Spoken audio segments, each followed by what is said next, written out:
तो रॉ के खत्म होने के बाद दोस्तों आज जैसे सुबह उठाना एनएक्सटी लाइव थी और गाइस क्या ही बताऊं एनएक्सटी के अंदर तबाही मचा दी है। शॉन माइकल्स ने आज के एनएक्सटी को 5 स्टार बुक किया हुआ था, जिसके अंदर दोस्तों हमें एक लेजेंडरी टैग टीम की वापसी देखने को मिली है शुरू में, जो कि है द हार्डी बॉयज की। Yes guys, the Hardy Boys are coming back. TNA impact में दोस्तों चैंपियन है, लेकिन आज दोस्तों हम लोगों को एक चीज देखने को मिलती है कि बैक स्टेज दोस्तों इंटरव्यू हो रहा होता है फ्रेक्सियम का, और वहीं दोस्तों एक टीम आ जाती है जिसका नाम है एनक्यूसीसी। एनक्यूसीसी ने दोस्तों कॉल आउट कर दिया हार्डी बॉयज को। ये पहले तो ऐसा लगता है कि गाइस ये एक संयोग है, और उसके बाद होता क्या है कि थोड़ी देर बाद हार्डी बॉयज हम लोगों को बिग स्क्रीन पर देखने को मिलती है। और गाइस ये चीज कहते हुए नजर आते हैं वहां मैट हार्डी की उन्होंने बिल्कुल भी एक्सपेक्ट नहीं किया था कि एनएक्सटी के अंदर उन्हें कॉल्ड आउट किया जाने वाला है, जिसका जेफ हार्डी कहते हैं कि वो बेस्ट टैग टीम है बिजनेस में।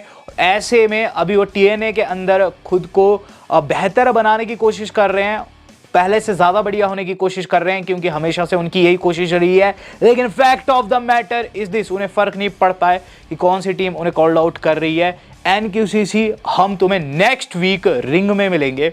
और रही बात फ्रेक्सियम की, तो वो चाहते हैं फ्रेक्सियम टीम उनके इस मैच को दिखे। तो yes guys, it's 100% official, next week Jeff Hardy and Matt Hardy दोस्तों हम लोगों को वापसी करते हुए नजर आएंगे उस कंपनी में जिस कंपनी ने उन्हें इतना बड़ा नाम दिया है। Hardy Boys are coming back. इसके अलावा दोस्तों और भी बहुत कुछ हुआ एनएक्सटी में, लेकिन गाइस अभी बात करते हैं माइकल कोल की। तो माइकल कोल के साथ क्या हुआ था? माइकल कोल दोस्तों लोगन पॉल के पॉडकास्ट में आया, और गाइस वहां उन्होंने 2-3 चीजें ऐसी कह दी है कि गाइस अब माइकल कोल की नए नाम की जय जयकार हो रही है। सबसे पहली चीज उन्होंने कहा है कि हमारी कंपनी को प्रो रेसलिंग की कंपनी नहीं कहना चाहिए। वो कहते हैं डब्ल्यूडब्ल्यूई एक story telling entertainment based company है, यानी कि हम स्टोरी लाइन दिखाते हैं, हम ऐसा नहीं है कि कोई भी मैच रैंडमली करवा देंगे।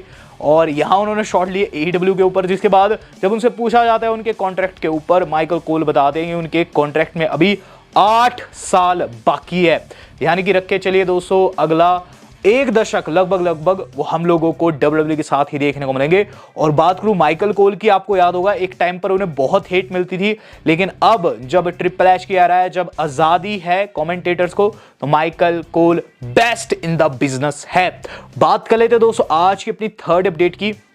थर्ड अपडेट जो आज की हमारी दोस्तों जुड़ी हुई है वो जुड़ी है टिफनी स्ट्रैडन की शुरुआत की। तो टिफनी स्ट्रैडन की ट्रेनिंग की शुरुआत हो चुकी है। यस गाइस, टिफनी स्ट्रैडन जो है उन्हें देखा गया है जिम के अंदर। आज सुबह सवेरे टिफनी स्ट्रैडन ने एक फोटो लगाई है जिसके अंदर वो लिख रही है लॉक्ड इन 9 वीक्स, यानी कि दोस्तों लगभग 9 वीक्स रहे रेसलमेनिया के लिए, उसके लिए वो तैयारियां करना शुरू कर चुकी है। इस पर शार्लेट फ्लेयर का भी रिएक्शन आ गया दोस्तों। शार्लेट फ्लेयर लिखती है प्रोसीड विद कॉशन, यानी कि चलना बाबूजी लेकिन संभल कर। तो कुल मिलाकर दोस्तों शार्लेट फ्लेयर यहाँ रिप्लाई दी है टिफनी स्ट्रैडन का, ये चीज़ कही है कि तुम तैयारी तो करो, लेकिन चेतावनी है तुम्हारे लिए कि वहाँ तुम हारोगी। तो बहुत तगड़ा मैच इनका जाने वाला है, और दोनों ही महिलाएं रेडी है अपने मैच के लिए। हम गाइस बात कर लेते हैं अब अपने द गेम ट्रिपल एच की, जिन्होंने गाइस आज काफ़ी बड़ी अनाउंसमेंट कर दी है। द गेम ट्रिपल एच ने 2 नई चैंपियनशिप लॉन्च कर दी है। Yes guys, the game triple H revealed WWE ID championships. ID दोस्तों एक तरीके का प्रोग्राम है डब्ल्यूडब्ल्यूई वालों का। आप जानते हैं एनएक्सटी एक थर्ड ब्रांड बन चुका है अब कंपनी में, तो ऐसे में एनएक्सटी से नीचे भी कुछ होना चाहिए। तो उसी पर एक प्रोग्राम चला आईडी, जिसमें दोस्तों नए नवेले सुपरस्टार को उठाते हैं, उनके मैचेस कराते हैं। तो इसमें पुरुषों की और महिलाओं की जो टाइटल है वो आ चुकी है। और डिज़ाइन दोस्तों मुझे इतना खास नहीं लग रहा, डब्बा सा डिज़ाइन है, लेकिन हाँ ओवरऑल दोस्तों इसके अंदर गोल्ड है और गाइस बीच में आईडी लिखा हुआ है, अच्छा दिख रहा है। महिलाओं का चैंपियनशिप दोस्तों ज़्यादा सुंदर दिख रहा है पुरुषों की तुलना में। तो कुल मिलाकर दोस्तों ट्रिपल एच ने नई चैंपियनशिप ला दी है नए वाले सुपरस्टार्स के लिए, जो कि आईडी प्रोग्राम के अंतर्गत रेसल करेंगे। हम बात कर लेते हैं दोस्तों इस अगली अपडेट की। इससे अगली अपडेट जो आज के हमारे जुड़े दोस्तों हमारे डोमिनिक मिस्टीरियो लिव मॉर्गन से। तो गाइस लिव मॉर्गन ने कल एक फैन को मिडिल फिंगर दिखा दी। वो फैन कहता है लव यू लिव, जिस पर लिव दोस्तों गुस्से में ये रिप्लाई देती है जो कि आपकी स्क्रीन पर आ रहा है। ऐसा किया उन्होंने और फैन को काफ़ी ज़्यादा गुस्सा आया, लेकिन उसके बाद लिव बैक स्टेज आकर डॉम पर ऐसे चढ़ गई जैसे कि दोस्तों वाकई में उनके पति परमेश्वर हो। आपको बताना चाहूँगा डोमिनिक मिस्टीरियो की शादी हो रखी है, और गाइस जितने चांसेस जे उसो के तलाक के उससे कई ज़्यादा चांसेस दोस्तों मुझे डॉम के तलाक के लग रहे हैं। भला ऐसे कौन करता है? हाँ हम जानते हैं आप रेसल कर रहे हैं, आप एक कंपनी में कपल के किरदार में है, लेकिन स्टिल यहाँ दोस्तों जो कुछ किया है डॉम ने, कहीं ना कहीं उनकी वाइफ को बिल्कुल भी पसंद नहीं आने वाला है। बात कर ली जाए दोस्तों अब इससे अगली बड़ी अपडेट की, इससे अगली बड़ी अपडेट जो आज की हमारी जुड़ी हुई है वो जुड़ी हुई है दोस्तों एक मेगा रिटर्न से। तो जेड कारगिल ने दोस्तों अपने रिटर्न को टीज कर दिया है। ये मेगा रिटर्न दोस्तों होना भी चाहिए, क्योंकि हम नहीं जानते बियांका फेक कर रही है फिर नायोमी फेक कर रही है। एक चीज तो श्योर है कि इन दोनों में से किसी एक ने अटैक किया है, कौन जानता हो कि इन दोनों ने किया हो, लेकिन हाँ इन दोनों में से ही किसी एक ने किया, लिव एंड रैकुल पर मुझे वैसे भी कोई शक नहीं है। तो जेड कारगिल ने दोस्तों टीज ड्रॉप कर दिया आज सुबह सवेरे, अभी से कुछ घंटे पहले वो ये डालती है। उन्होंने दोस्तों जिम में यहाँ मेहनत करनी शुरू कर दी है और उंगलियां दिखा रही है कि कितनी ज़्यादा मेहनत वो कर रही है। रिटर्न के लिए दोस्तों बताया जा रहा है कि वो रेडी है और परफॉर्मेंस सेंटर में भी उन्हें देखा गया है। तो जेड कारगिल दोस्तों यहाँ रिटर्न को बिल्कुल तैयार है और गाइस जब वो आएगी बहुत ज़्यादा कोहराम मचाने वाली है और हमें ये चीज़ भी फाइनली पता चलेगी कि नायोमी झूठ बोल रही है या फिर बियांका झूठ बोल रही है। कुल मिलाकर दोस्तों जेड कारगिल जो है रिटर्न के लिए लगभग रेडी। अब देखते हैं क्या कुछ रहता है उनका। गाइज अब हम बात कर लेते हैं आज की अपनी अहम खबरों को। अहम खबरों में सबसे पहली खबर जो आज की वहाँ जुड़ी है दोस्तों 16 time world champion John Cena से। तो जॉन सीना के ऊपर दोस्तों अपडेट आ चुकी है। जॉन सीना फेयरवेल टूर में दोस्तों डेट्स कंफर्म हो चुकी है। अपकमिंग डेट दोस्तों आप जानते हैं कि जॉन सीना की कौन सी रहेगी, 1 मार्च।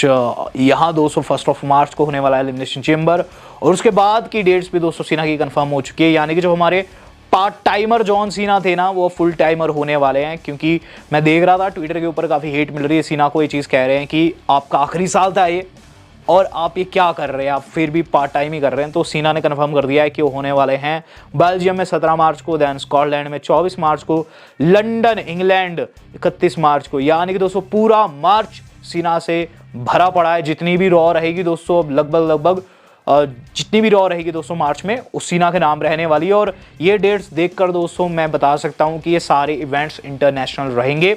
माना एलिमिनेशन चेंबर के बाद WWE वाले जो है वो सीधा यूएस नहीं जाएंगे, वो निकल जाएंगे दोस्तों इंग्लैंड के दौरे पर और वहां दोस्तों सीना आपको देखने को मिलेंगे। माना दोस्तों सीना के जीतने के चांसेस अब ट्रिपल हो चुके हैं एलिमिनेशन चेंबर को।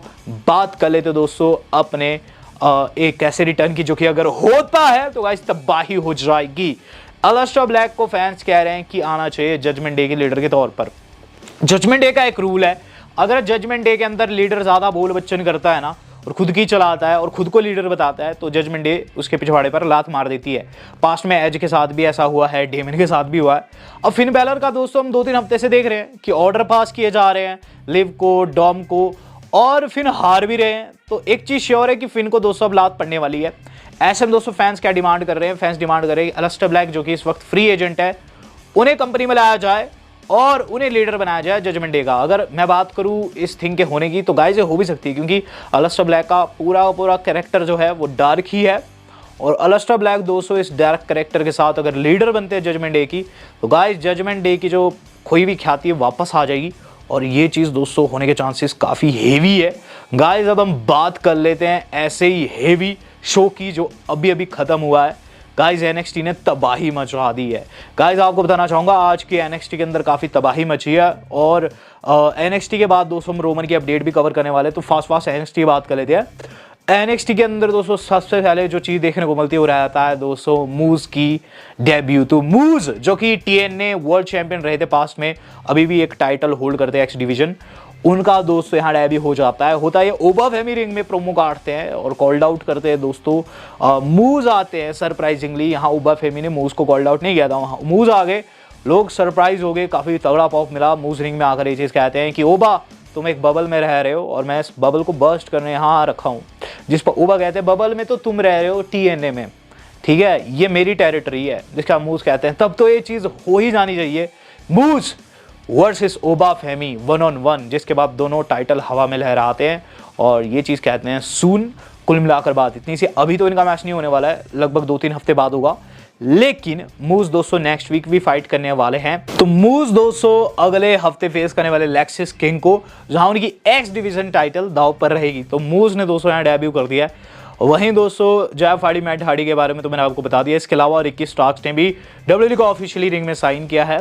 जहां दोस्तों उनकी कन्फ्रंटेशन होती है इथन पेज के साथ में और वेस्ली के साथ में, जहां इथन पेज को तो दोस्तों मार मार के भगा देते हैं उनके करंट राइवल यानी कि जवॉन एवंस। वहीं दोस्तों जो वेस्ली है उन्हें दोस्तों पंच कर दिया स्टार्क ने, और स्टार्क का नेम चेंज हो चुका है और रिकी स्टार्क को कहना पड़ेगा रिकी सेंट्स, जो कि काफ़ी ऑड नेम है।